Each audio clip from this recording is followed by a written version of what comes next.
Hi, welcome back to my channel. My name is Rachel, and that is the R in the RK Stumbly Bear, and I'm a reader and a writer.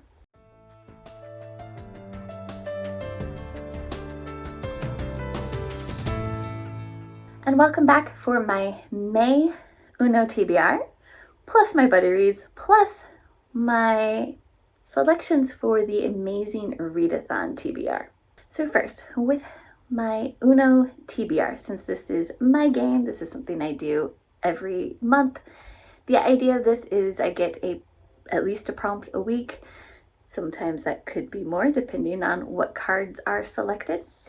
And I have played this game ahead of time with different people, and I'm now just inserting the clips of what those selections are.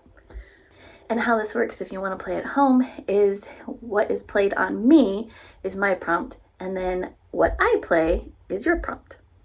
So continuing where we left off, for the first week in June, I had a blue skip played on me. So according to this chart, blue is sci-fi, and this means a sci-fi mood read. And I'm not 100% certain what I'm going to pick up for this.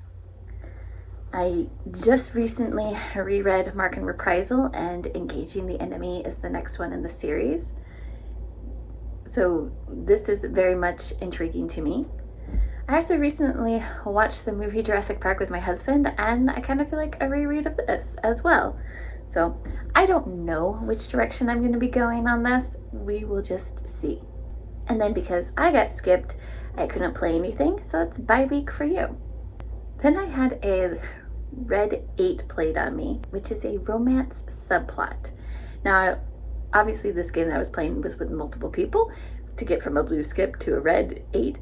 So for this, I have chosen Volatile Memory by Seth Hayden. It is a sci-fi, but when I was looking up the tags for it, it did mention there's a romance element to it. So that's what I'm going to be using. I then played a yellow 8, and if you're using my chart to guide you, that's something from your physical TBR.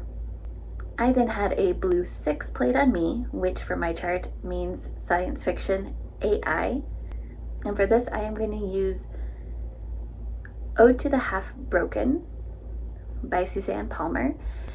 This is on my new release priority reads for this year. So I am excited to have a reason to get to it sooner. So then I played a yellow 6, which is a memoir. And then I had a normal wild played on me, which means it's my choice. I can pick from any category at all. And probably whatever I pick is going to be going with either one of my buddy reads or the Amazing Race Readathon. I'm going to just leave that one open and we'll see what I get. Or see what I'm reading at that time of the month anyway. And I did not have whatever color was chosen, so it's a bye week for you. So then that's my Uno TBR. Now for my buddy reads. This month we are reading The Last Wish by Androv, and I don't know how to say this last name. Basically, it's the short stories from the Witcher series. It's was compiled into the first novel book, and I've never read it, and we're going to be reading that. I have watched the Netflix show, so I think I have an idea of what the stories are, but looking forward to reading it for the first time. And then the second book that I will be reading is Generationship by Michael Mammy. This is an author that I became interested in a few years ago, but I haven't actually read anything from him yet. So this is what my Buddy Reads group had planned to read, and I'm excited to finally get an opportunity to read it. Also, Generationship just hits with my sci-fi brain. And that then takes us into the amazing Readathon TBR. Bree very nicely gave us our prompts ahead of time, but we just don't know what legs everything will fall in. And 2 of these items are going to be familiar to you in just a moment, because I like to double up where I can. Also, I am on Team Spoilers. That is the non-competitive team, and that's just because I'll be traveling in June and I want to read the prompts, but I know I might not get more done besides that. So the nice thing about Team Spoilers is you can read things in whatever order works for you.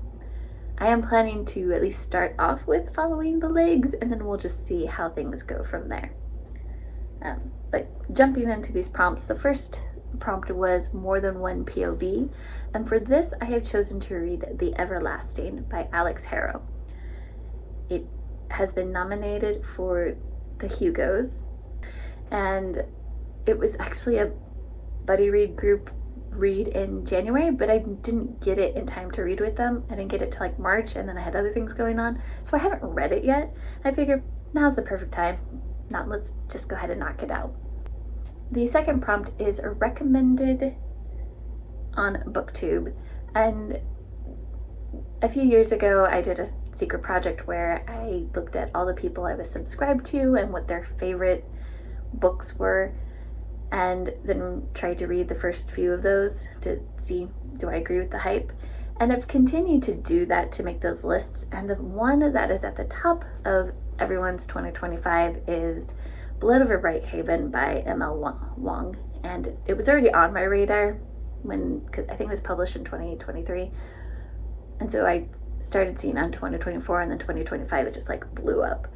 So this is perfect. I have a physical copy, and yeah, I'm excited to get to read this. And this will be my first M.L. Wong. The next prompt is a preposition in the title, and I'm kind of excited. I got to use another book that has been sitting on my shelf for a few years, and that is Everyone in My Family Has Killed Someone. So I know this is more of a contemporary mystery sort of book, which is good since I have a lot of science fiction. It'll be a nice balance. The next prompt is a book that has a building on a cover, and it didn't have to be the whole building. It could be just like a piece of it, or I even saw somebody is using like the blueprints of a building floor plan, and I thought that was kind of cool. But what I have chosen is Tokyo Kill by Barry Lancet.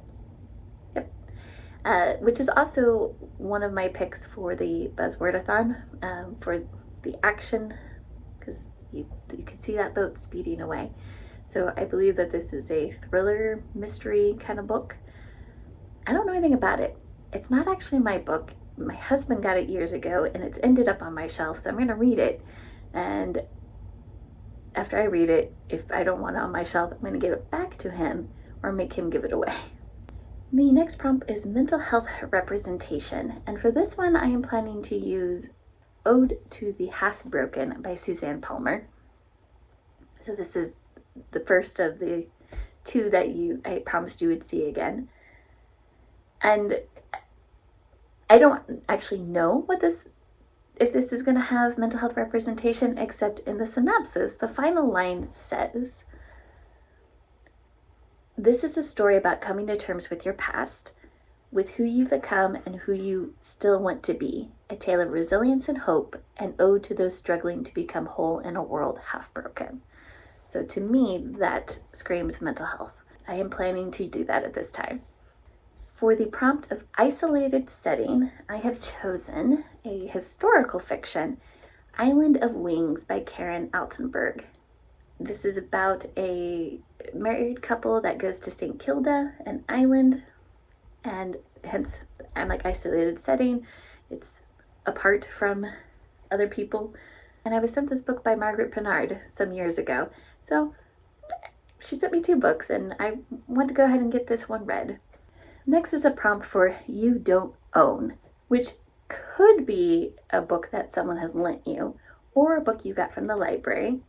And now that I'm thinking about it, I could have put Generationship in that slot, but what I put in that slot is the second other repeat that you've seen is Volatile Memory by Seth Hayden, because I am going to have to get that from the library. I don't own that. And for the last prompt that we know ahead of time involves a holiday, and when Brie was explaining it, she used the Hunger Games as an example of a holiday, and when I was trying to look at the books that I want to read, it seems that there is an event that's kind of similar to that in The Raven Scholar by Antonia Hodgson, and this has also been nominated for the Hugos. So I'm like, it's a perfect time to get it read. Whether it actually fits the prompt, I guess I'll find that out when I read it. I've heard mixed things of whether people think it counts or not, and I'm just like, some people think it counts. I'm gonna go with it for now. But that is my June TBR. I would love to know if you've read any of these books, what you think. You can also tell me that no, you don't think a book counts for a prompt. I'm okay with that. And then if you are also participating in the amazing Readathon, I would love to know what team you're on. Thank you and have a great day.